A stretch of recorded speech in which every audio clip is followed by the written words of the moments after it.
Olá a todos os meus queridos amigos do Kung Fu em Foco, como sempre trazendo convidados de grande garbo e elegância, e hoje eu testando meu novo Ring Light, que está iluminando a minha vida, iluminando a minha paisagem, não é isso, Lu? Isso mesmo, eu também aqui reinaugurando o meu fundo aqui, né? Paisagem nova, assim, mais zen, uma coisa mais tranquila para esse ano, né? Para ver se eu fico mais bonito, assim como o Luiz Felipe. E hoje, com um grande convidado aqui que tem muita história para contar. Aí, um cara que já foi atleta, viajou o mundo e vai nos falar um pouquinho mais da sua história, não é isso, Bruno? Isso aí. Um grande prazer em receber aqui com a gente o Shifu Richard Lloyds, fundador da Associação Garra de Tigre de Kung Fu, aluno direto do grão-mestre Lan Chun-Sin e técnico em Sandá nível 9 pela CBKW. Shifu, seja muito bem-vindo. Eu agradeço, eu fico honrado pelo convite e estou à disposição aí para compartilhar um pouco da minha história e o que for necessário aí que vocês acharem interessante dentro do Kung Fu. Pessoal, e como sempre, não se esqueçam, se inscreva no canal, ative as notificações para você estar por dentro de tudo que está rolando por aqui. E como sempre, eu iniciando as perguntas. E, tipo, eu vi que você é professor de educação física também, né? Assim como eu, compartilhamos essa graduação apaixonante que é treinar pessoas. E uma coisa que sempre mexeu muito comigo é essa questão dos treinamentos tradicionais do Kung Fu e muitas vezes contrastarem com algumas coisas que a gente aprende na faculdade, principalmente quanto à questão das avaliações de resistências tradicionais. Como é que você lida com essa questão do que você aprendeu na faculdade, né, os treinamentos mais modernos, as avaliações mais modernas, com o tradicional, mais voltado, aprendido pelos mestres? Como é que você lida com isso na sua escola? Muito antes do Sandá, eu fui criado no Kung Fu tradicional, lá, aquele Kung Fu raiz da década de 80, né? Onde se faziam absurdos, né? Se a gente for pensar em educação física hoje. Mas eram exercícios dentro do Kung Fu tradicional. E eu tenho uma formação, além de bacharelado, eu tenho especialização em fisiologia do exercício e biomecânica. E isso me ajudou bastante a estudar e entender o Kung Fu tradicional, né? Hoje, inclusive, eu faço cursos para os membros da associação para utilizar a biomecânica e a cinesiologia para beneficiar o treinamento dos atletas de Sandá, por exemplo, entendeu? A gente estuda planos, a gente estuda eixos, analisa chutes, analisa socos, analisa bases, movimentação, giro, tudo com base em conceitos da educação física, que são muito importantes para o treinamento de um atleta de alto rendimento, por exemplo. Se você consegue compreender biomecanicamente um chute, você sabe como fortalecê-lo da maneira melhor, você sabe como colocar força nele. Se você sabe cinesiologia, você sabe qual musculatura está trabalhando naquele chute e como você precisa fazer para equilibrar esse grupo muscular para que ele não se lesione e para que ele gere um chute mais forte. Eu confesso para você que eu tive alguns choques em relação com o Kung Fu tradicional, principalmente em relação às bases. Por exemplo, no Hungar da família Lan, a base que vocês chamam de arqueiro, né? O joelho é muito virado para dentro, o joelho da frente, da perna da frente, ele é extremamente virado para dentro. Então, ele anatomicamente seria extremamente prejudicial se a gente avaliar no que a gente entende da fisiologia hoje, né? Inclusive da cinesiologia, porque a gente está jogando peso para frente numa base e o joelho para dentro, o pé virado para dentro e tudo mais. Mas é impressionante como, mesmo assim, essas lesões por causa desse tipo de base, elas não ocorrem. Vou te dar meu Sifu tem quase 70 anos e nunca machucou o joelho por causa disso. E ele faz Kung Fu desde que eles conhecem por gente, né? O pai dele é o patriarca da linhagem, né? Foi o patriarca da linhagem. O irmão mais velho dele fez 80 anos agora. Ele faz essa base desde pequeno e nunca machucou o joelho. E aí, como é que a gente faz? Como é que a gente vai falar para o nosso aluno? Porque vai vir um educador físico lá novo e vai falar: isso daí que você faz machuca o joelho. Tá, então aí eu falo, conversa com o meu Sibak, que tem 80 anos e faz isso desde que nasceu, e o joelho dele está inteiro. Então, aí você precisa fazer uma análise um pouco mais ampla para entender o trabalho muscular que faz com que proteja o joelho para que ele não ocorra problema. Então, realmente, se você fizer uma análise superficial das bases do Kung Fu, por exemplo, você vai achar uma série de coisas que seriam teoricamente prejudiciais. Mesmo a base do cavalo, que a gente chama, no sul, a gente chama de Seipin-Ma, né? O pé está para frente e o joelho está para fora. Isso, teoricamente, também seria sobrecarregaria a articulação do joelho. Mas, na realidade, não ocorre. Na prática, não ocorre, né? Às vezes, na prática, a teoria é outra, né? E realmente, por isso que eu tenho que estar sempre estudando, por isso que eu fico arrancando conceitos aí da biomecânica, da cinésio, para tentar entender o tradicional e para utilizar esses conceitos para melhorar nossos atletas de alto rendimento.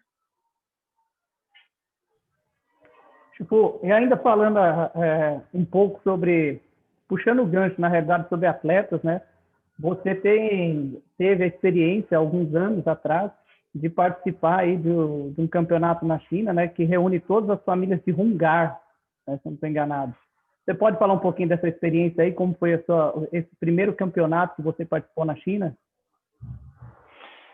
Esse não foi o primeiro campeonato que eu participei na China, né? Eu já fui para lá entre competições e treinamentos, eu fui 10 vezes já. Então, a primeira vez que eu fui foi para levar uma atleta nossa para a Copa do Mundo de Sandá. Ela havia conquistado o terceiro no Mundial e ela automaticamente classificou para a Copa do Mundo e isso em 2008. Mas do campeonato especificamente de Hungar, o primeiro que eu fui que é o Mundial de Hungar, né? Foi em 2014. Eu participei 3 vezes dele. Em 2014 eu tive um resultado, se eu não me engano, eu fiquei em segundo, e aí em 2016 eu consegui o título na categoria de armas duplas, né? Para mim, esse campeonato ele é muito importante porque é diferente de você participar de um campeonato brasileiro da CBKW, por exemplo, onde eu posso ir lá, embora ocorram padrões, né? Eu posso ir lá modificar a minha forma, eu posso lá fazer uma base que não é característica, que para a arbitragem não importa, né? Ela vai avaliar outros conceitos para poder dizer que aquilo é de qualidade ou não. Agora, quando você vai num evento só de Hungar, um Mundial de Hungar em Foshan, na terra do Hungar, com representantes de várias linhagens, e na mesa de arbitragem tem representantes obrigatoriamente de várias linhagens.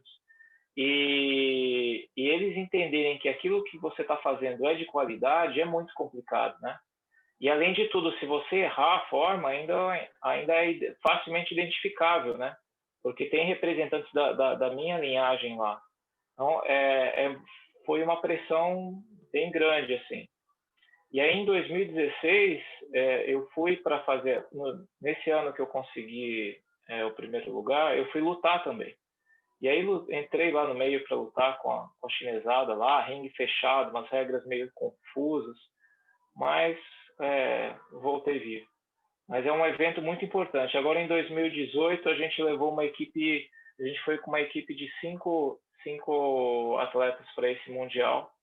A gente iria ano passado novamente, mas pelo motivo que todo mundo já sabe, foi adiado. Mas a gente já participou do Mundial de Hungar 3 vezes. É um evento, para mim, muito importante, assim, porque é lá onde o Hungar que a gente aprendeu, que a gente sabe, realmente é testado na prática ali, né? Demonstrado tanto em luta quanto nas formas.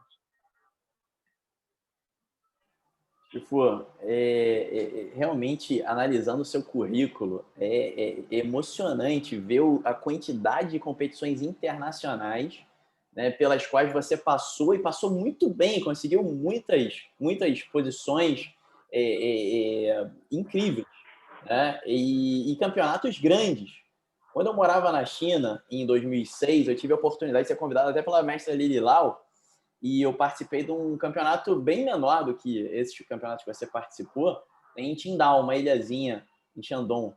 E antes da competição, engraçado, né? Eu estava caminhando por lá com os amigos e tal, e antes da competição, e uma chinesa parou, a gente foi fazer alguma coisa, eu comecei a conversar com uma chinesa que estava vendendo alguma coisa lá na rua, e ela falou assim, você veio aqui para o campeonato de Kung Fu?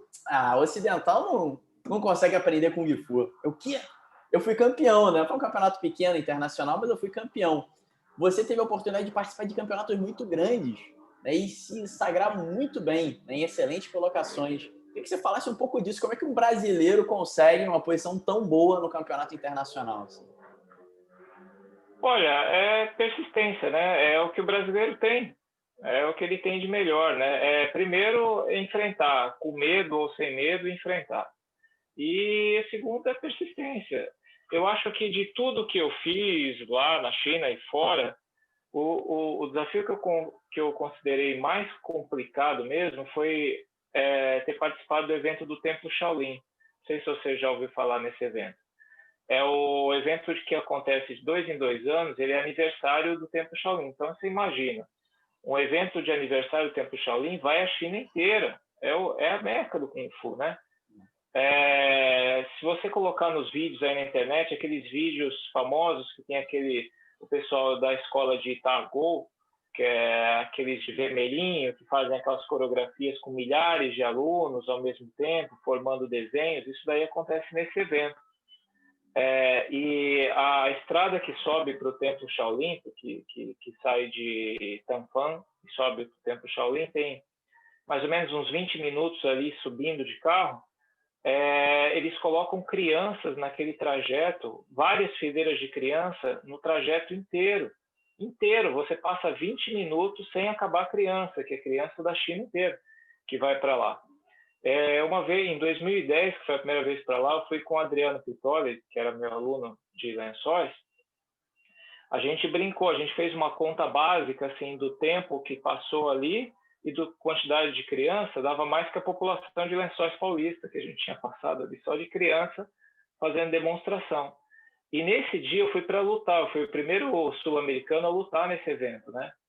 E já peguei de cara o segundo melhor do mundo no Sandá na época, que tinha perdido a final do Mundial para o chinês. E depois ele passou para o UFC, lutou no UFC há um tempo, chama Mark Edigo, o nome dele. Filipino, acho que é filipino. Então, aquele realmente foi o maior desafio, porque pela primeira vez eu me vi num evento gigante, porque ele é um evento muito maior do que o Mundial, mesmo o Mundial da IWF, esse evento do Templo Shaolin é gigantesco. A abertura aconteceu no estádio do tamanho do Morumbi, assim, lotado, é um negócio absurdo de grande. E eu entrei para lutar naquele evento sozinho, só eu e o Adriano ali. Realmente aquilo foi um desafio muito bom. Tomei bastante pancada, mas sobrevivi, representei, e eu acho que foi importante. E aí aconteceram outros, um de Foshan, que foi em cima da montanha lá, que tinha que subir 20 minutos de teleférico para você poder chegar no nível lá, ao ar livre. Esse tem no YouTube também, que eu competi com corrente na época. O nome do torneio era o Wong Fei Hung. E aquele foi muito interessante também. Era um torneio que a gente tinha que repetir 4 vezes a mesma forma durante 2 dias, e a média era que dava o final, porque o público vinha de tinha apresentações para o público e o campeonato de dança do leão acontecendo ao mesmo tempo, que o leão lutava diferente das apresentações. Lá tem luta de dança do leão, né? Você sabe. E aí eles iam passando por vários obstáculos por cima d'água, depois chegavam no palco e lutavam os 2 leões até que um despencava e caía lá embaixo na água, e um barquinho socorreu os leões que caíam debaixo d'água. E esse foi o primeiro que eu consegui o primeiro lugar. Foi o primeiro evento na China em 2013 que eu consegui o primeiro lugar. E a partir daí já entrei em tudo quanto é loucura aí fora relacionado com China. Já competi em praça, já competi em tudo quanto tanto evento grande quanto pequeno lá na China também. Pessoal, recebendo aqui hoje Shifu Richard Lloyds. E se você não se inscreveu no canal, se inscreve no canal, ativa as notificações para estar por dentro de tudo que está acontecendo por aqui. Eu achei muito legal, tipo, essa história da competição só das famílias, né, de Hungar. Isso dá uma projeção do poder e da força, né, do estilo. No Hungar, tem muitas famílias, né, acredito eu, com talvez linhagens diferentes. Há alguma modificação de técnicas de uma família para outra, algum acréscimo, algum decréscimo? O que diferencia uma família de Hungar da outra?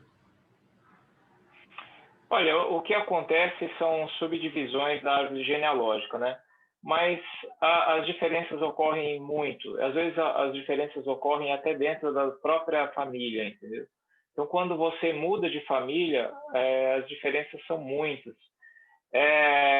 Eu com esse tempo todo dentro da família Lã, eu consegui mais ou menos catalogar as características de cada membro da família e notar o que eles colocam de seu dentro do estilo. Mesmo os filhos de Lamjou, né, que são hoje os representantes vivos da linhagem da família Lã, você vê os três irmãos fazendo a mesma técnica, não é exatamente igual. Eles colocam um pouco de si, né? Um pouco deles naquilo que fazem. E aí, quando você joga umas 3 gerações para frente, isso vai causar modificações importantes dentro da linhagem. Quando eu busquei eles em 2013, a minha intenção era chegar o mais perto possível do que foi ensinado por Wong Fei-hung, sendo que Lam Sai-win era o principal aluno de Wong Fei-hung e Lam Zhou era o sobrinho dele, foi o principal aluno dele. Eu acreditava que essa linhagem era o que me faria chegar o mais perto possível do que o Wong Fei-hung ensinou. Mas se eu vejo as diferenças ocorrendo dentro da própria, entre irmãos, imagina assim entre gerações, né? Essas diferenças ocorrem. Quando você pega a linhagem da família Lan fazendo uma forma e a linhagem de Tanfong, por exemplo, que é o pessoal do Frank Yi hoje, representado no Brasil, né? Você já vê diferenças assim muito importantes. Não estou julgando o que é melhor e o que é pior, mas diferenças extremamente importantes, desde movimentos, como postura, como forma de gerar energia no movimento, uma série de coisas assim. Eu acredito que isso deva ser um acontecimento geral em todos os estilos, né? Mas no Hungar é muito observável isso. É interessante, isso aí a gente já vê dentro da nossa própria família, né, Luiz? O Felipe, a gente já vê isso na nossa família e para mim é uma coisa inerente, vai passando gerações e como cada um de nós vai interpretando e colocando um pouquinho do que é seu. Mas eu queria puxar um pouquinho o gancho para uma outra área de atuação do Shifu, da escola dele, na realidade. Em Bauru, vocês trabalham com projetos sociais, algumas coisas assim. Inclusive, eu vi no site de vocês que vocês ensinam stand-up para o pessoal do Exército, é isso mesmo? Não, a gente já teve alguma coisa relacionada a militar, mas foram atividades pontuais. A gente não tem hoje um trabalho ligado ao Exército propriamente dito, mas a gente já teve algumas iniciativas pontuais. Em relação ao projeto social, em Bauru, nosso projeto social tem 25 anos. 25 anos, a gente já atendeu milhares de crianças, jovens, adultos, idosos, famílias inteiras treinam com a gente, né? A gente hoje em Bauru tem 3 polos de projeto social. A matriz é só um deles, né? E sempre com lista de espera, sempre com turma lotada, porque já é tradicional na cidade, né? As pessoas já conhecem, a imprensa apoia, porque viu que é um trabalho importante há 2 décadas e meia. Inclusive, a gente, depois de todo esse, porque trabalhar com o setor público, né, sendo uma associação sem fins lucrativos, trabalhando com o setor público é sofrer, né? Muda a administração, aquela administração não apoia, ou quer o local da nossa matriz ele é alugado pela prefeitura, então a prefeitura quer romper contrato de aluguel, aí não apoia, não ajuda com equipamento. Assim, a gente passou 25 anos assim, desviando dos problemas, né? Só que agora a gente está passando por uma nova fase. Em 2019 eu comecei um processo de cessão de um terreno municipal e esse ano saiu a aprovação. Então, a gente já tem um terreno e lançamos essa semana a campanha para construir a nova matriz da associação. Então, agora a gente está entrando numa luta grande, a gente vai construir a associação, a gente vai transformar ela numa escola particular, porque ela vai precisar de recursos para poder se manter, né? Mas a gente vai manter o projeto social, que foi uma contrapartida da prefeitura para a cessão da área, né? A gente está com uma cessão de área e vamos construir uma matriz, vai ser a sede da família Lan no Brasil, né? E é diferente de você ter um prédio e você colocar aula de Kung Fu nele. A gente vai construir um prédio para dar aula de Kung Fu, né? E isso é o mais importante de tudo. A gente não vai precisar adaptar um galpão e dar aula. A gente vai construir uma escola de Kung Fu. Isso daí é muito difícil no Brasil. Quem lida com a academia sabe que o que mata as escolas de Kung Fu muitas vezes é o aluguel, né? Por isso que eu nunca montei uma escola particular aqui, porque o aluguel aqui é caríssimo. Para você manter um prédio, você vai precisar de 100 alunos só para pagar o aluguel. Então, eu esperei essa oportunidade de a gente ficar autossuficiente dessa maneira. E, a partir daí, melhorar ainda mais a qualidade do trabalho dentro da cidade. Aí uma excelente ideia, né, para aqueles que trabalham com Kung Fu e tem essa visão social também. Isso é muito, muito interessante. Chifu, uma pergunta que eu faço para... Sempre que a gente recebe um mestre de uma linhagem diferente, eu faço essa pergunta, queria transmitir essa pergunta para você também. Né, como é que é o seu relacionamento, né, com o grão-mestre Lan Chun-Sin, né, que é uma lenda do Kung Fu, é uma lenda viva do Kung Fu, e como é que é o seu relacionamento com ele? Conta uma história dele e tal, como é que ele veio no Brasil, né? Você teve a oportunidade de trazê-lo para cá, né? Conta um pouquinho sobre isso. Sim, em 2015, ele veio para um país da América pela primeira vez, né? Ele veio para o Brasil pela primeira vez em 2015, a gente trouxe ele e depois conseguimos trazê-lo em 2017 de novo e fizemos um evento em sua homenagem. Eu organizei um evento em Lençóis Paulista com a presença de 5 países, 6 estados, em um evento com o nome dele. Foi muito importante para mim e eu acredito que para ele também, né? Olha, o meu Sifu, ele é o mais, assim, carrancudo dos 3 filhos do Lam Jo, né? O do meio é um amor de pessoa, assim, conversa com todo mundo. O mais velho, que é o Lan Chun Fai, é o mais famoso, assim, ele tem mais esse relacionamento de showman, assim, com a imprensa, com a política e tudo mais. O meu, ele é o mais fechado de todos, né? Ele brinca, mas ele brinca com quem ele conhece muito, assim.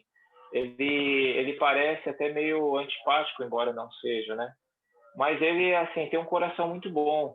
Ele me ajudou por várias vezes na China, quando ele percebeu que eu estava interessado em realmente fazer um trabalho de qualidade aqui no Brasil, né?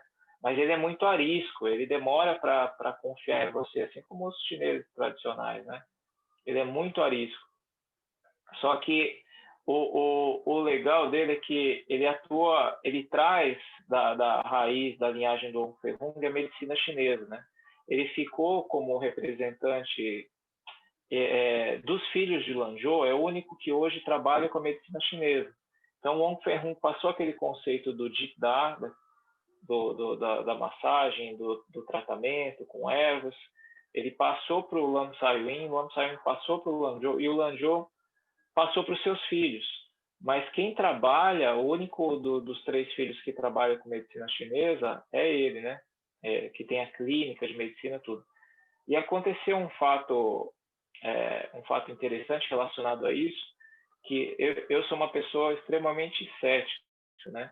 Eu não acredito em historinha. Não adianta, você pode me contar a historinha, ainda mais relacionada com o curso, pode contar à vontade, que para eu acreditar vai ser difícil.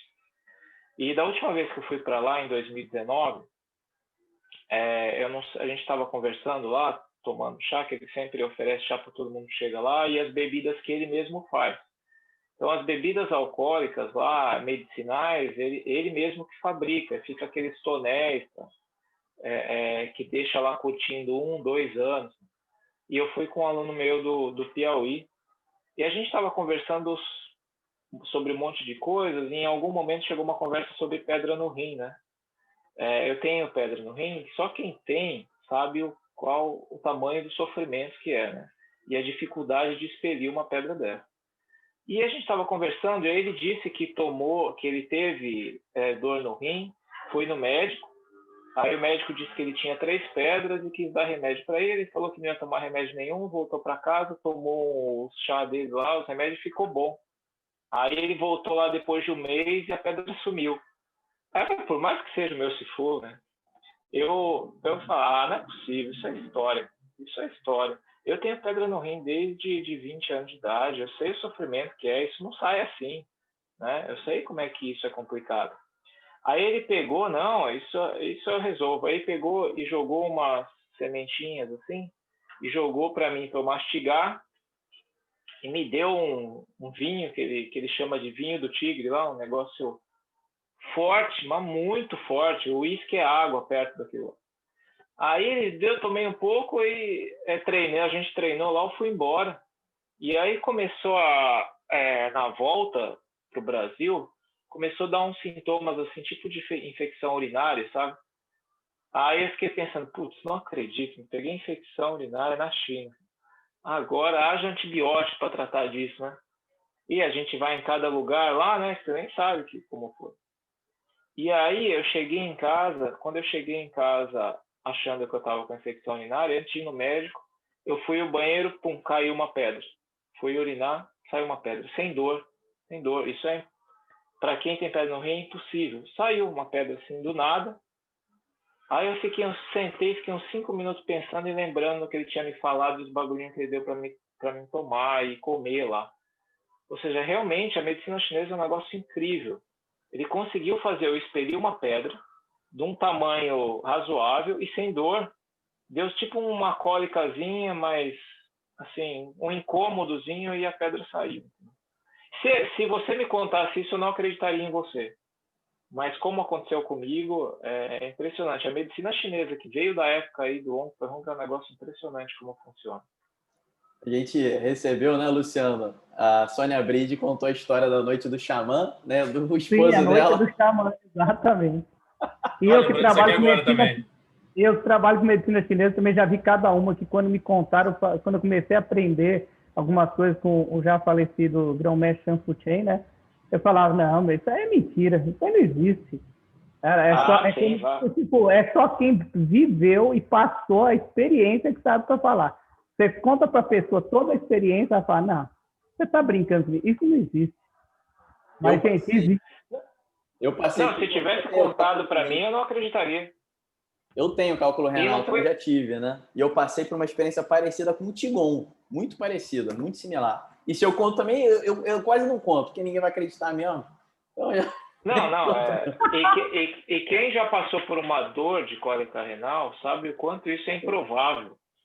Como é improvável uma pedra sair sem que você saiba dela, entendeu? É improvável.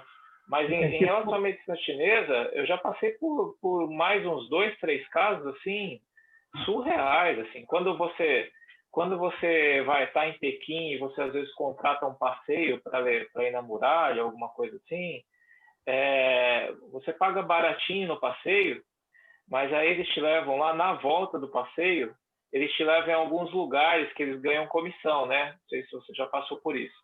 E eles levam no Museu da Seda. Aí você passa no museu, tem lá a lojinha que você vai ter que comprar alguma coisa. Aí eles te mandam no Museu da Pérola. Aí você vai lá, tem uma lojinha para você comprar. Porque é ali onde eles ganham mais, né? E numa dessas viagens, eles me levaram num centro de medicina chinesa, onde eu teria uma consulta grátis com um médico tradicional.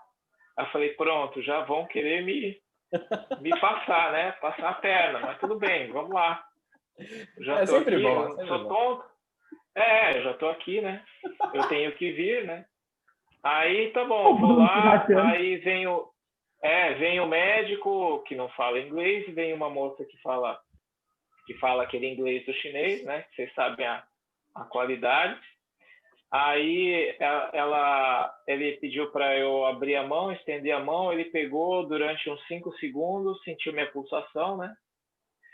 E pediu para eu mostrar a língua, né? você que trabalha com medicina chinesa, você sabe por quê. Impulso E naquele ano, naquele ano eu estava com uma lesão no pescoço e eu estava tentando recuperar, que foi o ano que eu lutei lá no Templo Shaolin. Mas assim, naquele momento eu estava sem dor. E aí eu cheguei, ele olhou assim, ele cochichou alguma coisa para a enfermeira falou assim, por que seu pescoço dói? Aí eu falei, é pegadinha, né? Comecei a olhar, onde está a câmera? Porque eu não falei nada do pescoço, ele só viu minha pulsação. Como é que ele sabe meu pescoço? Será que eu estava com uma postura tão ruim assim? Eu falei, vai ver que eu estava torto, né? Ele entendeu que meu pescoço estava ruim. Aí eu falei, não, dói porque eu tive uma lesão e tudo mais, estou tentando recuperar. Aí ela puxou e falou, tá bom. Aí ele anotou lá o remédio. Aí depois ele virou e falou assim, cochichou para a enfermeira falou assim, olha, se você não se cuidar de fazendo isso, aquilo, sua gastrite vai voltar.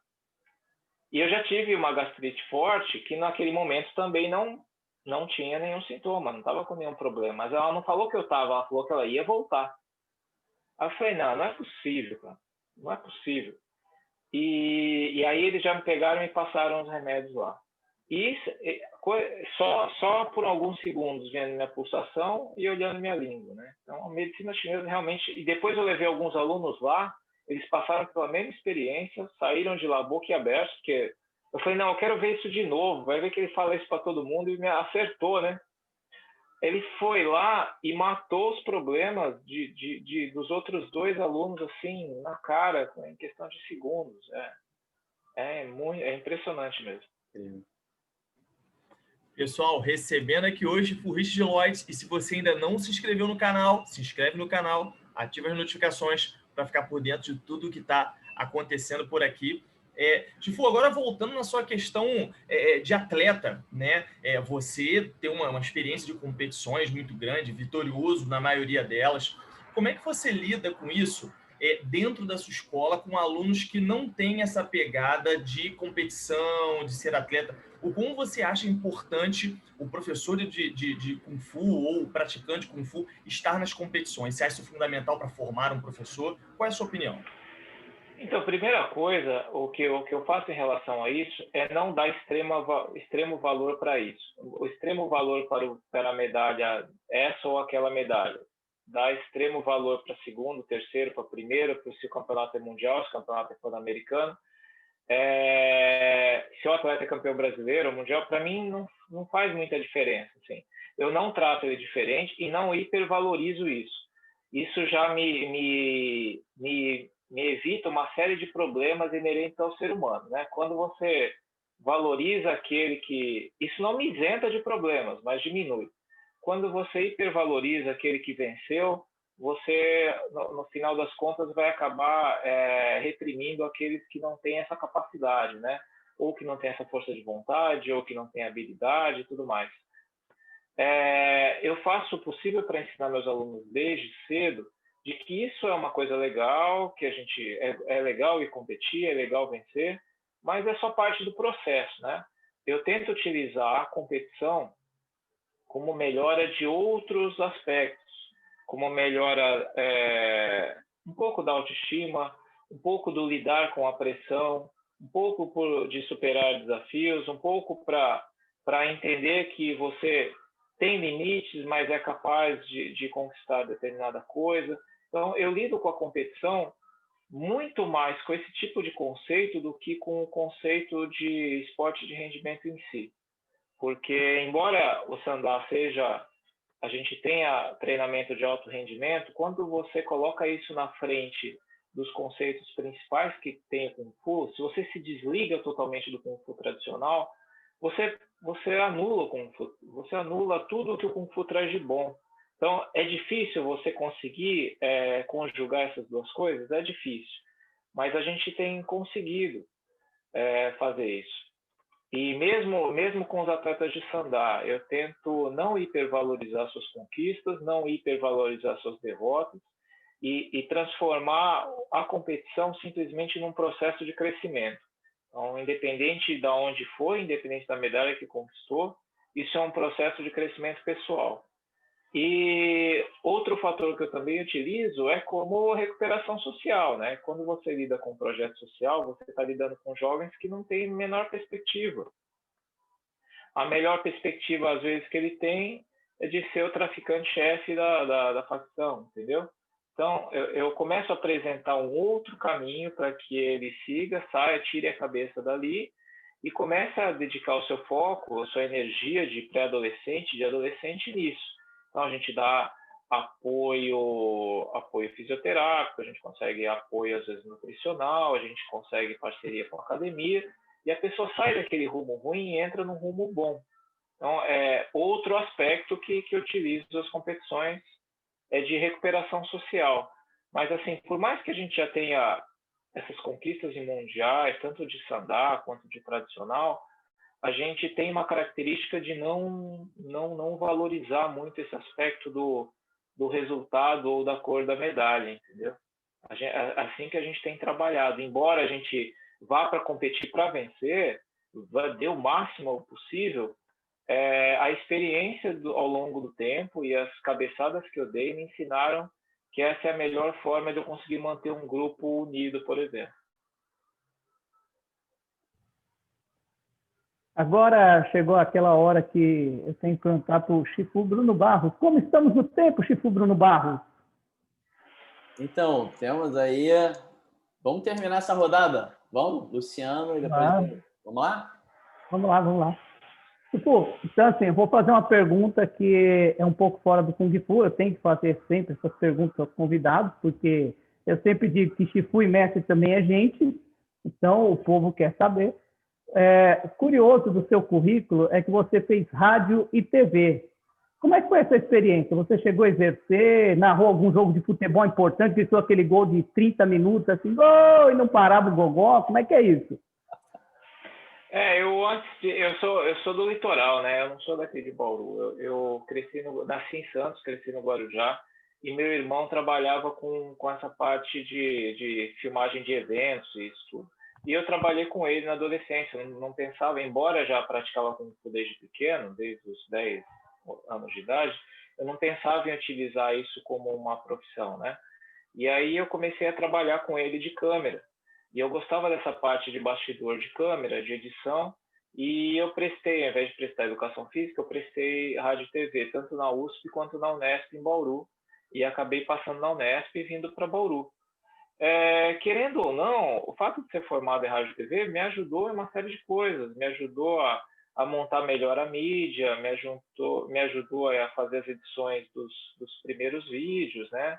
A maior parte das edições dos vídeos, dos clipes que a gente tem, fui eu que fiz, com coisas que eu aprendi, a falar a linguagem do jornal, da mídia que vai divulgar o nosso trabalho. Então, quando eu vou falar com um jornal, quando eu vou falar com uma emissora de TV, eu já sei o que ele quer ouvir, eu já sei da forma com que ele quer ouvir. Quando eu vou mandar uma matéria de jornal, eu já sei como escrever para que essa matéria seja interessante para ele. E quais os pontos que a matéria tem que ter. Então, tudo isso, o que eu aprendi em rádio e TV foi extremamente importante.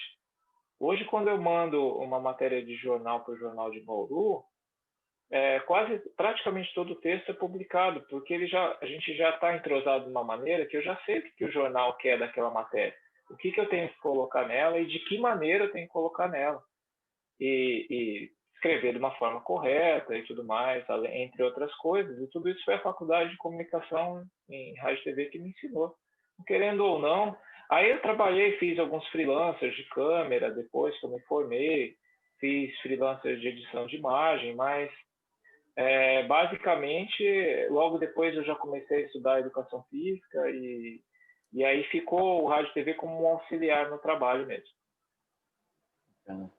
Chifu, você comentou aqui na nossa entrevista que você procurou a família Lan muito porque você queria algo que fosse muito próximo dos ensinamentos de Wong Ferhong, né? Eu queria saber por quê. Por que isso te direcionou bastante? Na verdade, assim, eu era aluno do Lee Hong Kei, né? No Hung Gar, como acho que todas as pessoas antigas do Hung Gar passaram por ele. E aí em 2010, teve um problema com uma pessoa que assumiu as finanças lá do Lee Hong-Kee e que começou a cobrar um preço exorbitante e a gente não tinha como pagar, era projeto social. Eu cheguei para o Lee Hong-Kee e falei, se for, olha, a gente está com você há 20 anos, mas a gente não pode pagar isso que esse senhor está exigindo. Aí ele falou, tudo bem, então siga seu caminho. Falou assim para mim. Tá bom. Obrigado, então, pelo que o senhor me ensinou e eu vou ver o que eu faço. Eu nunca largaria o meu Cifu. Isso eu nunca fiz.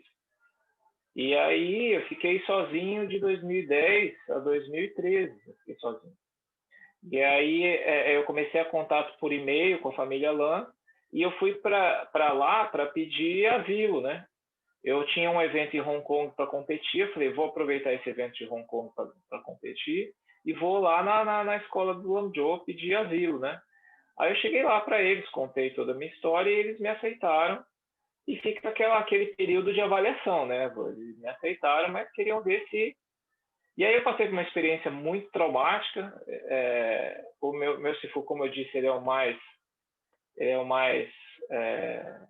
turrão, né, dos três. Ele pediu, você sabe rungar mesmo? Você tem 20 anos de rungar? Tá bom. Então faz o full rock, né, que é o tigre gas, que é o mais famoso forma de rungar, para eu ver. Aí eu fiz com toda a força que eu podia fazer, que eu ia competir com ela em Hong Kong, inclusive. Terminei pingando.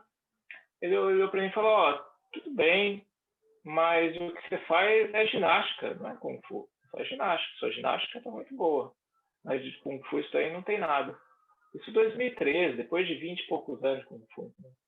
Aí eu subi no hotel lá, sentei, chorei um pouco, falei, vou parar com esse negócio. Eu vou parar com esse negócio, não aguento mais. Aí depois eu desci, continuei treinando, falei, vamos ver até onde dá. E aí eu falei, tá bom. Aí eu cheguei para ele, tá bom, se é ginástica, não presta para nada? Então corrige, vamos começar. Ele falou, de onde você quer?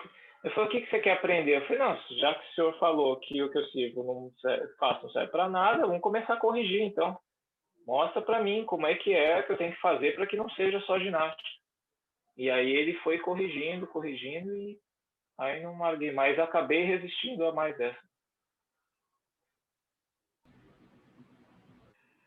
Pessoal, recebendo aqui hoje o Richard Lott. E se você ainda não se inscreveu no canal, se inscreve no canal, ativa as notificações para estar por dentro de tudo que está acontecendo por aqui. E já iniciando as despedidas, queria agradecer imensamente ao Chifu pela presença, pelas histórias.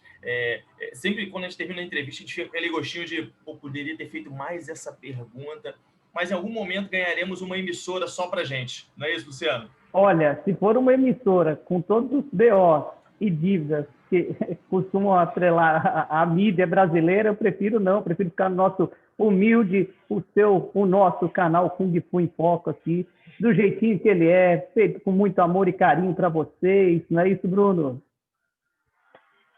Isso aí, Chifu, muito obrigado aí pela presença, foi muito legal. Queria te parabenizar mais uma vez pelas conquistas e também pela não supervalorização, né, disso tudo, toda essa filosofia de não supervalorização, tanto da vitória quanto da derrota. Acho que isso tem muito a ensinar para cada um de nós, aí, especialmente com infuístas. Obrigado, Chifu. Sim, eu agradeço. Sim, a derrota ou a vitória ela é só mais um passo, né? Ela só ensina uma lição diferente. E como sempre, a gente acaba aprendendo mais com a derrota, né? E isso é só parte de um processo de crescimento pessoal. Essa é a nossa ideia, por isso que a gente não supervaloriza. De qualquer maneira, eu continuo à disposição, agradeço o convite, gostei do canal, eu acho que é uma iniciativa muito válida e tem muito a crescer aí. Se um dia quiserem mais histórias, é o que não falta aqui em mais de 30 anos de Kung Fu. Obrigado, Chifu. A foto final? Faz uma pose aí, Chifu.